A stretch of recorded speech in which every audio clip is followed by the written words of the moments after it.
Welcome to Gamblin and Ramblin weekly show where me and Charlie DiSturco rant about the weekend that was in sports, the week that was in sports, and it's a special one because it's a Thanksgiving week. Gamblin and Ramblin. I'm Tim Kalinowski. I already told you he's Charlie DiSturco. Our guy Hutton Jackson, he makes it all happen. Great producer we got. The Thanksgiving, you got to give a thanks to everybody, don't you? Got to be a nice guy because I also got to get the good gambling vibes up as well. You can find us on both the Action app, Action YouTube channel, Action Network HQ on TikTok and Twitter. Like I said before, I'm Boston, he's New York. So there's an elephant in the room and it's called Jets Pats, Charlie. Dude, that might have been, and we talk about like the worst game, and every game I feel like in the NFL season, we talk about, oh, this is the worst. Oh, this is the worst.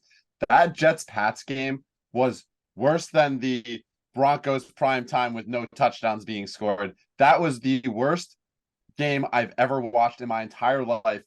Arguably worse than the Sam Darnold seeing ghost games. Thank goodness I wasn't there this time around. I mean, 2.66 inches per play in the second half. I mean, Zach Wilson needs to go, man. It was brutal. That time of year when, a lot of my buddies are home from, their jobs where they've moved, and we all were getting together on Sunday, excited for the Patriots. And I was like, I'm excited to see everybody. I'm like, can we just do red zone? I don't know if I'm interested in this. Like, come on, man. It's the Pats. I mean, one of the worst games we've ever watched. We're just sitting there like begging for this game to end. And everyone's like, oh, it wasn't exciting till the last play of the game. Look, there was like 7 blocking the backs on that. I think everyone just wanted to go home. The refs are like, yeah, we didn't see it. We're not doing this in overtime. No interest. I can't believe, I just can't believe how many missed throws Zach Wilson had.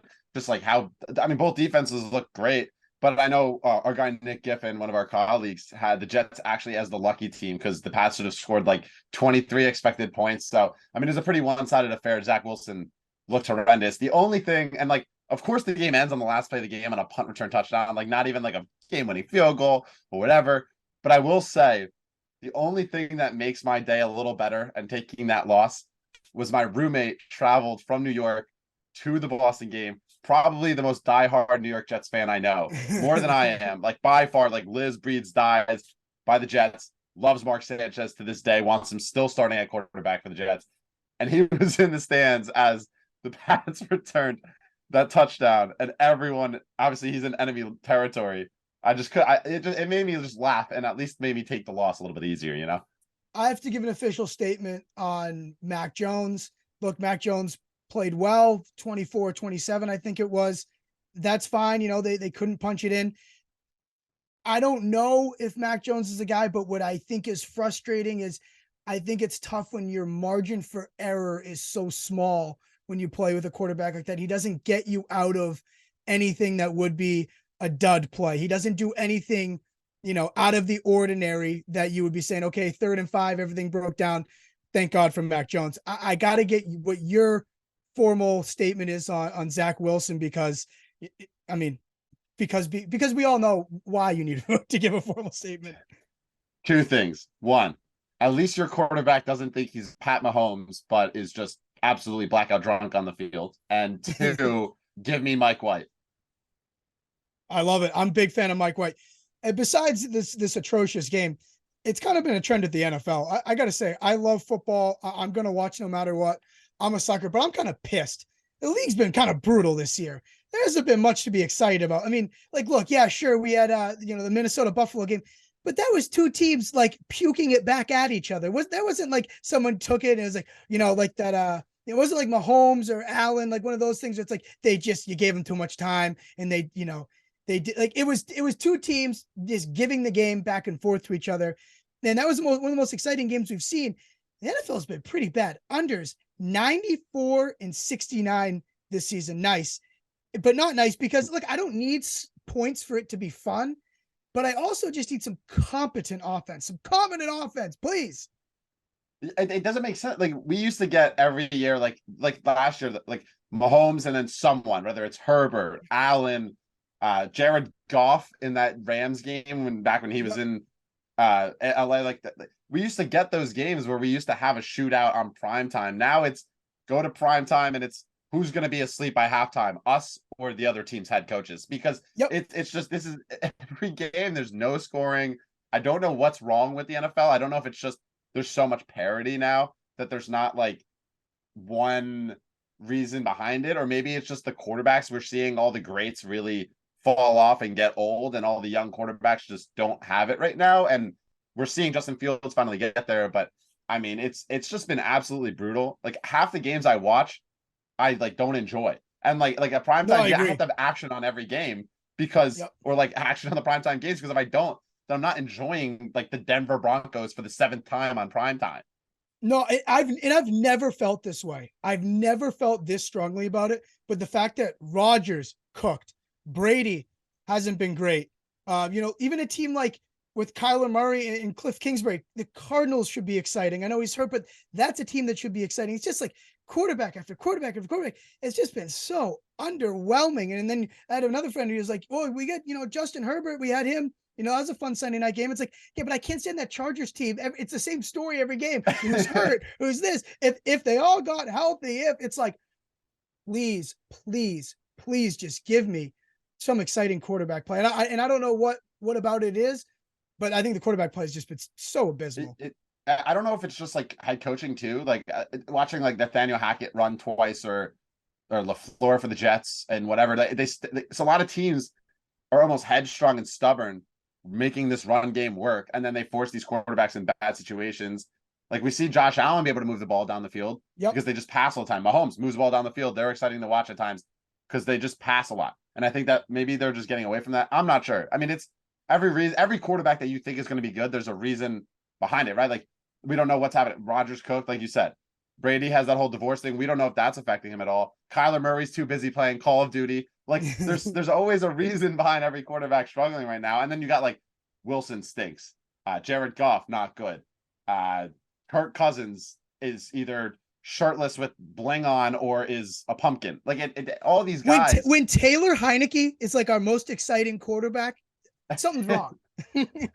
Yeah, it doesn't make you want an underdog guy that can score, and we had those before, and now it's just we're watching, and it's just Russell Wilson on the screen, handing it off, deep shot, handing it off, and I'm like sitting there just like I want football, I want good football. Where was this like the Rams Bucks game and the Bills Chiefs of last year in the playoffs were two of the best games I watched, and I think those were the last two good games that I've Seriously, really watched. Seriously, And that was last season. No, it's true. It's true. And I just thought of this. We used to do that thing like where Vegas doesn't know, or where Vegas was wrong. Like, how right were we about Dallas, Minnesota? Vegas, that line, that was like the feeling sharp with how in we were on Dallas last week. We were like, Dallas, automatic, don't even care what the line is. Dallas. I know you responsibly unloaded on it. I responsibly unloaded on it.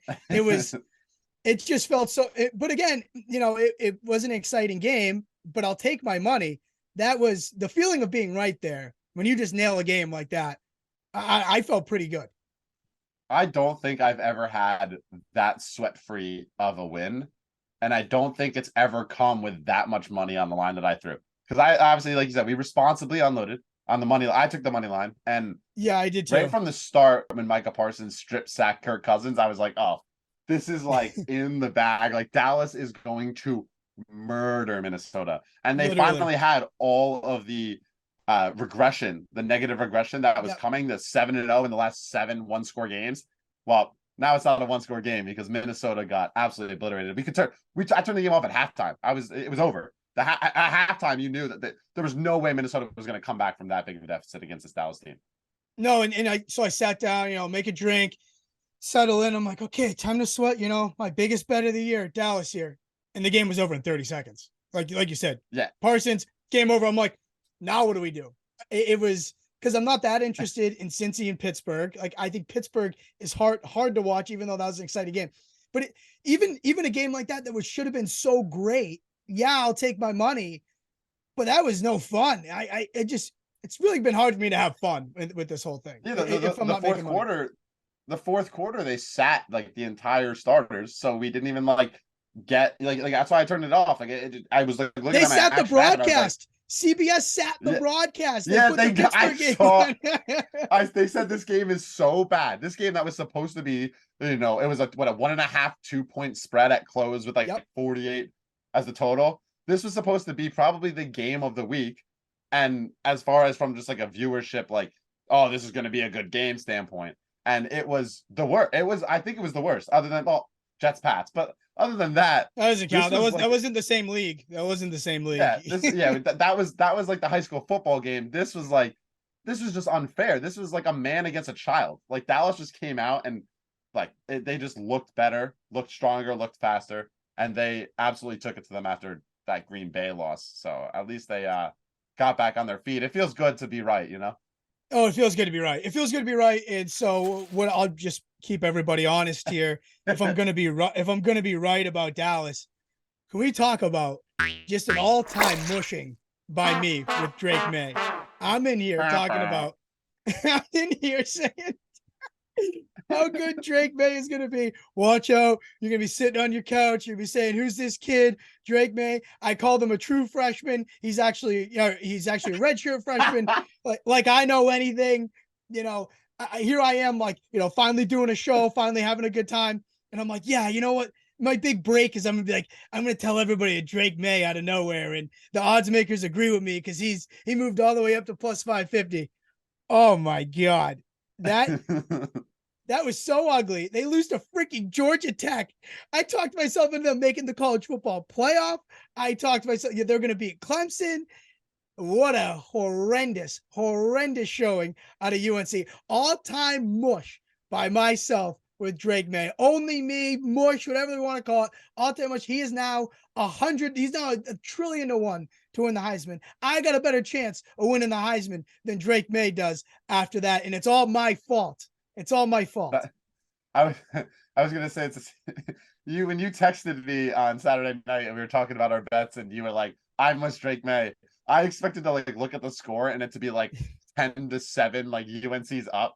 And then I saw like Georgia Tech kneels for -1 yards, and I was like, there's no way Tim just mushed the UNC into losing. This team had a chance at possibly making, like, if they won out, like they're in discussion because this college football playoff is such a crapshoot. Yep. They had a chance, and then they lost the Georgia Tech at home as 21-point favorites. Oh my goodness. I feel so bad for Drake May. I think you need to like issue him a formal apology on like social media or something, because you're the only reason behind his loss. There's nothing else, not the poor offensive showing, not the poor defensive showing. It was Tim Kalinowski. Literally, I'm fully responsible. I feel like why would I try and just like, why would I do that? I don't understand why I did it. I just thought I would get to sound so smart in front of everyone and be like, oh, I told you guys about Drake May. Tune into my show. Everybody knew about Drake May when I told them. What a joke. What a nightmare. What a stupid moron I am. I feel terrible about it. I'm sorry, Drake May. I shouldn't say anymore. When he's the eventual #1 overall pick, he's gonna have like the worst year ever. I don't think that this is the I don't think you completely mushed him. I think he's still going to be the greatest prospect in the last few years to come out of the NFL. I mean, the NCAA, and I think he'll be just fine. But I do feel you on the thinking you're so smart bandwagon, and I was the same thing with me and the Phillies when I was like, I'm not hedging. Yeah. Phillies are winning. They're the team of destiny. And then Yordan Alvarez just said, boom, how about that? Yeah. And I just watched myself just lose the potential of, cashing out half of my profit. But yeah, so thank you, Drake May. Or I apologize, Drake May.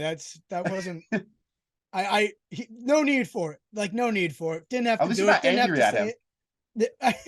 Well, I'm not angry. No, because it's my fault. I could talk about we make a list of like 50 things we could talk about, and I'm like, yeah, I got Hutton. What do you think of Drake May? I'm there pulling up Drake May stats, comparing him to this, looking at the path for him to the Heisman, the playoff, how smart I am. I'm already clipping the stuff for when he's standing on the Heisman stage, even if he doesn't win. I'm like clipping. I told you guys, moron, joke, idiot, doesn't know anything, should quit, should be fired, terrible. I'm sorry, Drake. I'd give you a hug if I wasn't in New York right now.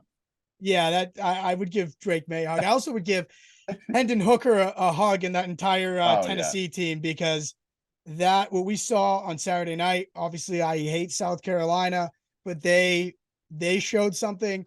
Spencer Rattler, he's an impossible guy to root for, and they just destroy Tennessee, and that completely shakes up our college football playoff. I know we didn't even get to do like a pre-show because we just were arguing over the college football playoff.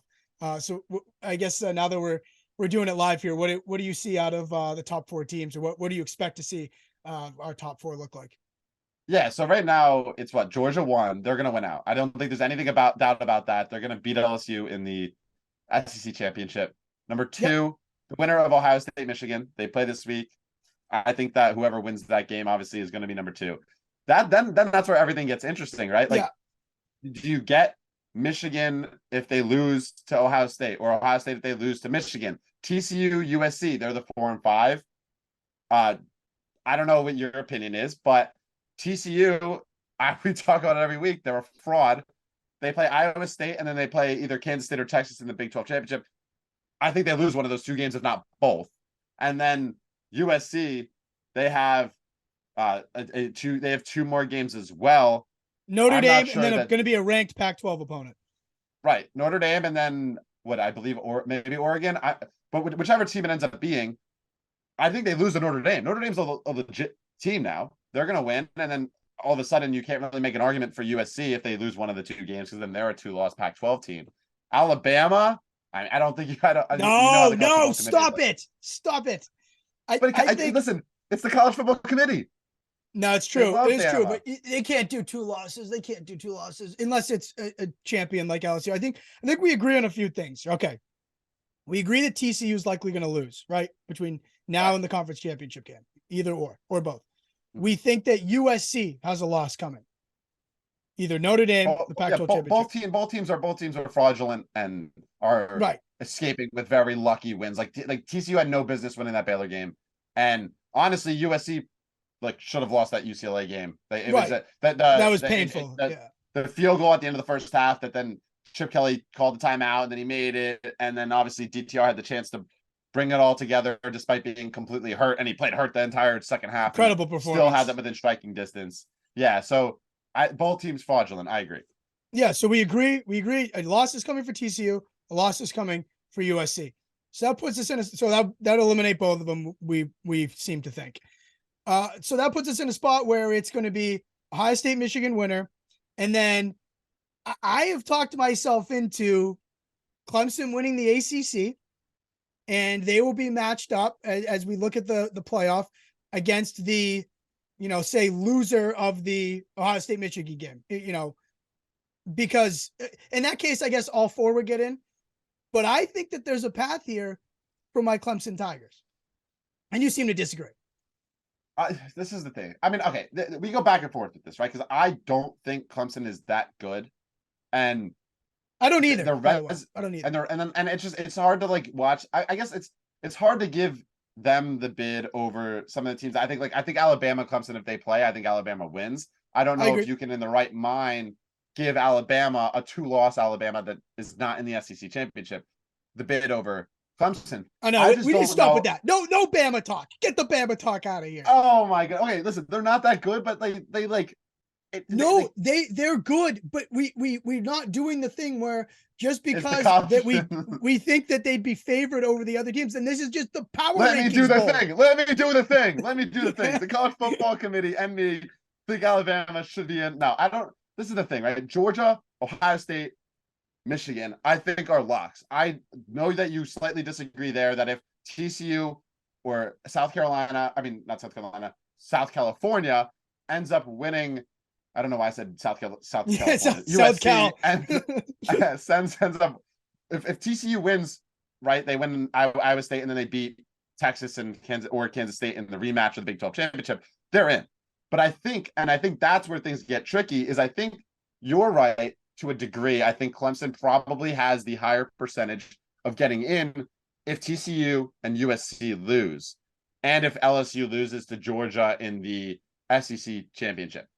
But, and this is where I think we disagree, I think Michigan and Ohio State are locks for the college football playoffs, regardless of how next week plays out. And then that fourth spot is where I don't know if you put Clemson, even if they win out in the college football playoffs over a one-loss TCU if they win the Big 12 or if they lose the Big 12, or a 1 or 2 loss USC team that wins the Pac-12 and have gone through the gauntlet of, Utah losing on the 2-point conversion and beating UCLA. Like there's a lot of and winning the eventual Pac-12 title game against a ranked opponent. But let me ask you this, okay? Say we get SC loses. Say we get TCU loses to Iowa State this weekend, but then wins the Big 12 championship. One loss, right. Big 12 championship winner, TCU. Say we get Clemson rolls South Carolina and then rolls UNC in the ACC championship. Okay, so they're going to have one loss ACC champion. Ohio State beats the wheels off Michigan, and then Ohio State goes on to win the Big 10 championship. So now I got one loss TCU conference champion. Ohio State's in. One loss Clemson ACC champion, and Michigan one loss to Ohio State, not a conference champion, but got killed by Ohio State. Who am I giving the final bids to? Is that what you're saying Yeah. in this scenario? Yeah. So if Georgia's automatically in, who's the rest of the Georgia? Well, okay, so Georgia, Ohio, Georgia, Ohio State's automatically in, and the last two I would give if Clemson, and we're talking about Clemson like they're gonna win out. Like they still have to play South Carolina and I know, North but Carolina.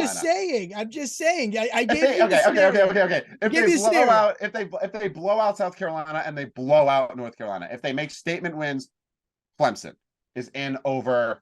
I think Michigan or TCU.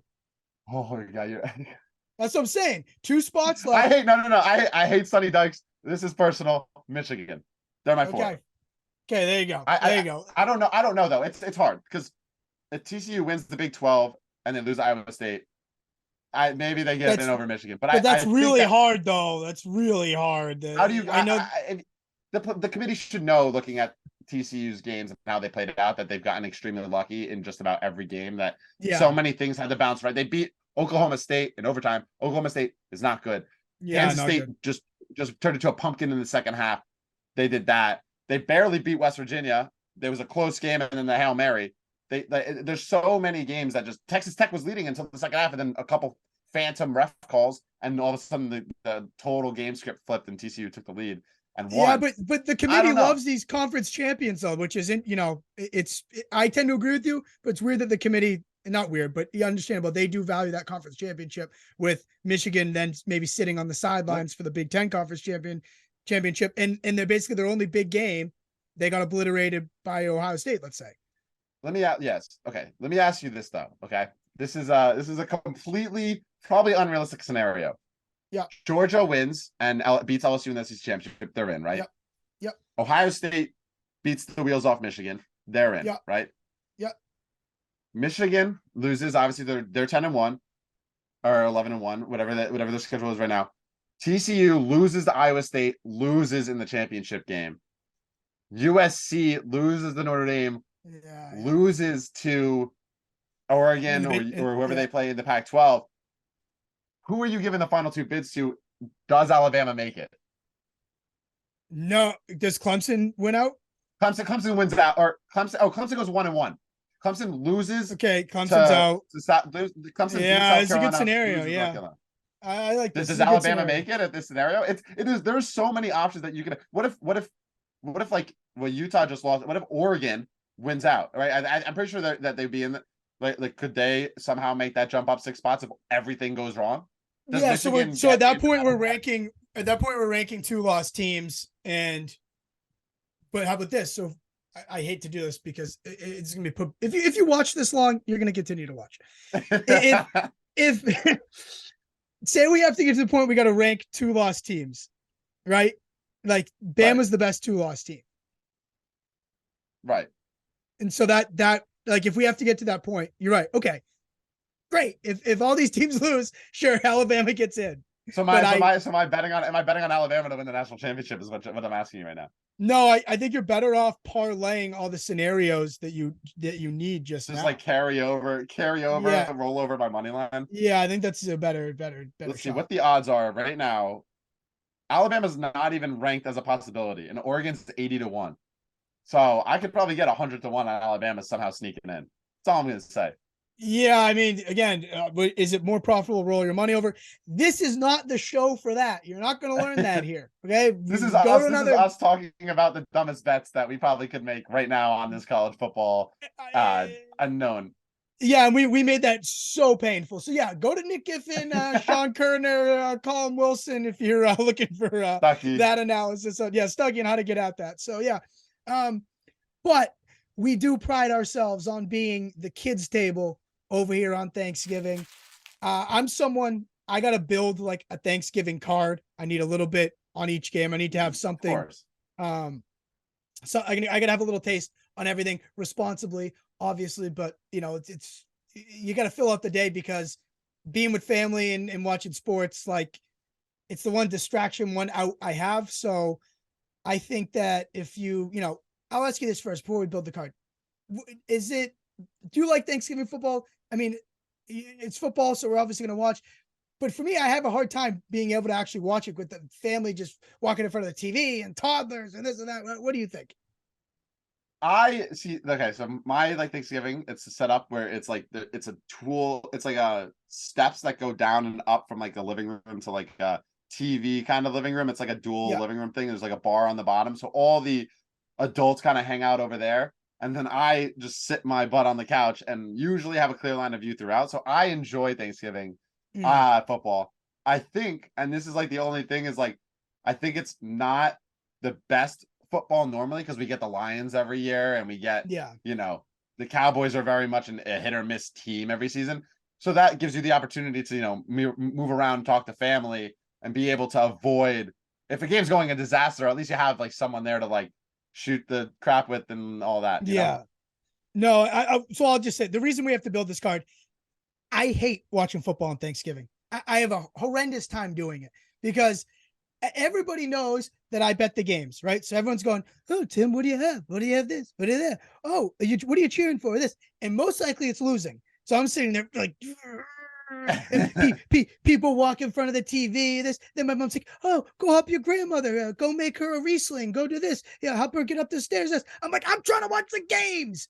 I Yeah, can never peacefully watch the games. So what do? Do I just, disenfranchise myself from my family and be alone? Because I have the hardest time actually being able to lock in and actually getting everything I that's want out of my football experience because there's just too many friggin' people and too many people that don't care about it like I do, especially when it's a blow. Why are we still watch this? What are we gonna watch? The dumb parade? You guys want to watch the parade? Floats?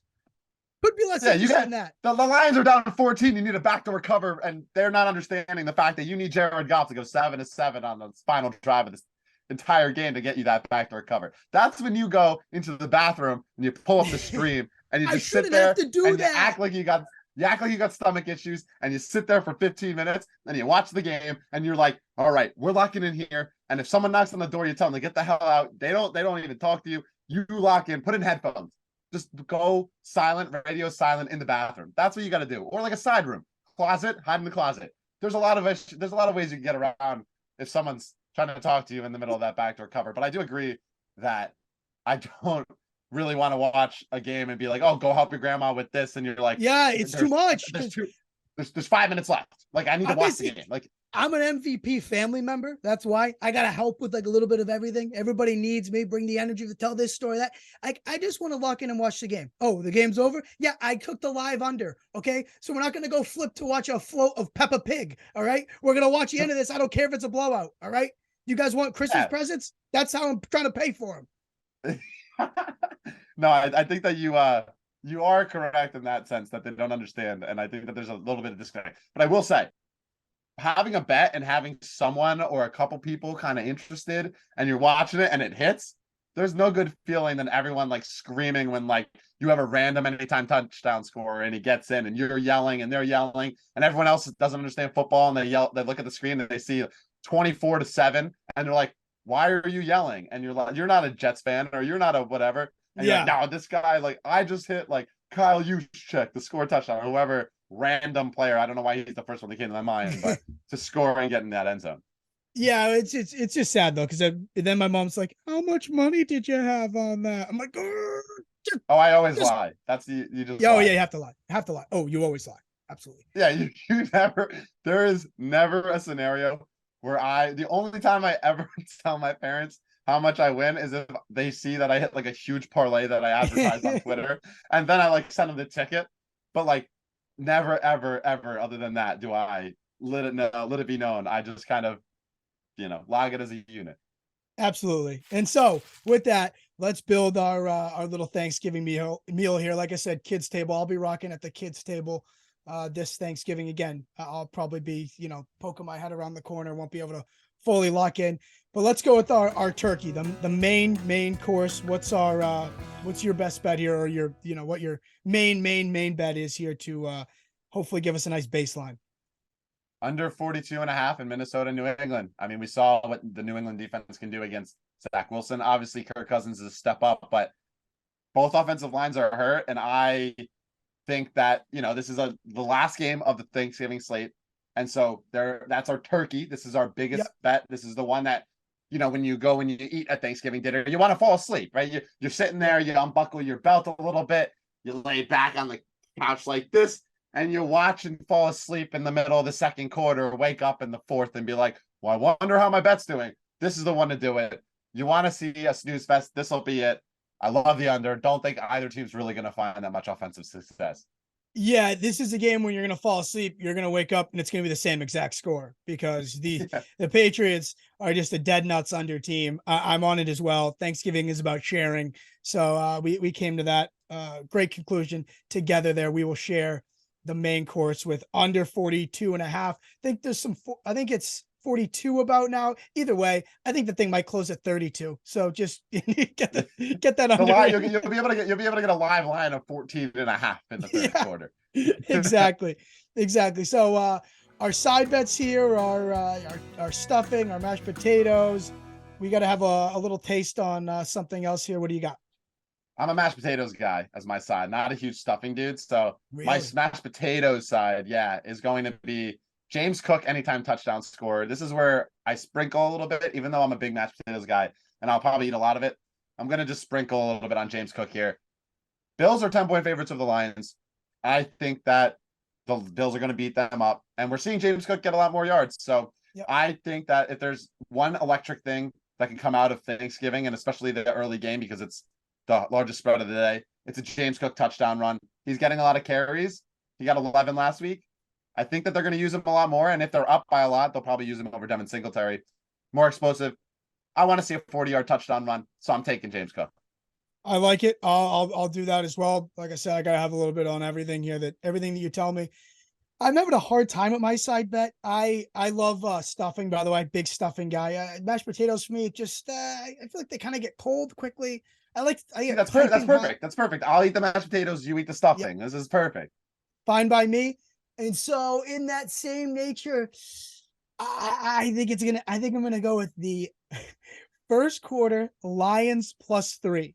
We were discussing this at length pre-show about trying to get at this game, because I want to get at the Lions in some way, but and so I was looking at the back door, but I don't really trust them to do that either.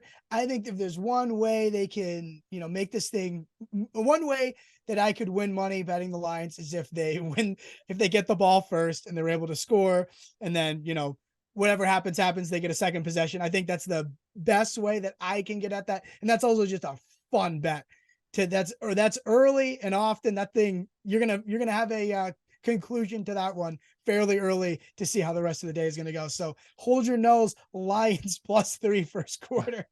Once you get the kickoff and the Bills receive it, not the Lions, and Davis goes for a deep shot over the top and he scores 75-yard touchdown, I'll be sending my condolences to you. No, that'll be fun for sure. But I think that's what I'm looking for in a Thanksgiving bet. And then finally, dessert, guilty pleasure. I love dessert. I have a huge sweet tooth. Same with me. I build a plate. People are like, oh yeah, I love the holidays desserts. I eat desserts like that year round, which is a problem. Like, I make a full plate. I'll do cake, pie, cookies.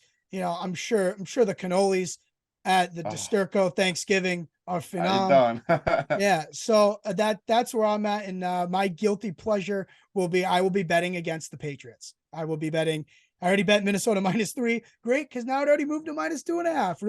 Real sharp guy I am. But I'll be betting on him, I think, again as well on the money line. So that'll be fun when I'm sitting around with a bunch of Patriots fans and I'm sitting there fading them. Hopefully they all fall asleep and they don't give me heat for too long. How about you? Yeah, I'm gonna take a Dallas play again. This is the third or fourth straight week now that I'm on, or third straight week because they were on a bye. My guilty pleasure right now is betting on the Dallas games. I took Green Bay, took Dallas. Well, I'm going back to Dallas here. I'm taking them in the first half though, -5.5. I think that this game screams a backdoor cover from the New York Giants. I just don't think the Giants are good. And I think that this is like the perfect game where, like, early on you get to the Thanksgiving party, you say hello to your family. That's when like the Bills Lions game's going on. I don't really need to pay attention to the first quarter like you. I'm gonna be locked in at the fourth quarter when James Cook's getting touches. The end, I'm gonna be asleep when we watch the Thunder, or not watch the Thunder in our dreams go through. But right in, I'm locked in. Dallas first half -5.5. My brother's a Dallas fan too. I just think they're gonna roll. I don't know if the Giants are gonna be able to stop them at all. They're banged up. Daniel Jones isn't good, and I think it's finally gonna bite them. I'm with you. I'll be taking that as well, just because you told me to. Because it's Thanksgiving, it's about family, it's about the kids' table. I want to be in the same boat as you, texting you on Thanksgiving. So I'm excited for it. Again, it's going to be a nightmare rooting against. I mean, I'm not rooting against the Patriots, but I kind of am, because I also don't think the Patriots are good. So like when I'm sitting there like, oh, rooting for the Patriots, it's like, I don't think they're going anywhere. So it's like, just give me my Thanksgiving money, as I sit around watching the game with a bunch of Patriots fans and like, oh, let's all sit around the TV and watch Mac Jones play football. Yeah, that sounds like a blast. That's fun. Yeah, you can watch Mac Jones play football and Kirk Cousins play football. They just scored a total of 6 total points combined last week because the punt return does not count for Mac Jones. So you're watching some riveting football with your family there. I'll be switching to the Egg Bowl. Yeah, or the Puppy Bowl is New Year's, right? Not the Egg Bowl, the Egg Bowl. Mississippi State. Yeah, there you go. Maybe we'll get some action on that game too, but that'll be a Gamblin and Ramblin Twitter exchange between us, if anything. But I'm excited. I'm excited for the cake too. I have a sweet tooth. I'm a big pumpkin pie and New York me style too. cheesecake type of dude. So. Yes. There we go. I'm all in on that.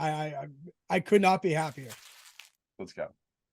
All right. I'm Tim Kalinowski at TimmyCal12 on Twitter, TKalinowski12 in the Action app. We'll be throwing all our Thanksgiving bets in there. Charlie, you plug it, and then we'll hop out of here and start enjoying our Thanksgiving.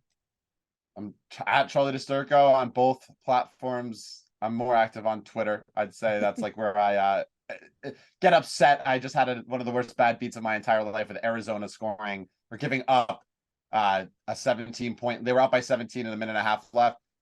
Cincinnati ended up losing by 8 with a 3 with 10 seconds left. So I lost on a backdoor cover there. So I don't know if you really want to listen to me on Twitter, bitch, but that's where you can find me. You're a real sicko. That's where you'll find me. Real sicko. All right. Happy Thanksgiving, everybody. This is me, Tim Kalinowski, Charlie DiSturco from the kids table. Gamblin and Ramblin. Ramblin and Gamblin. What is it? Gamblin and Ramblin. Gamblin and Ramblin.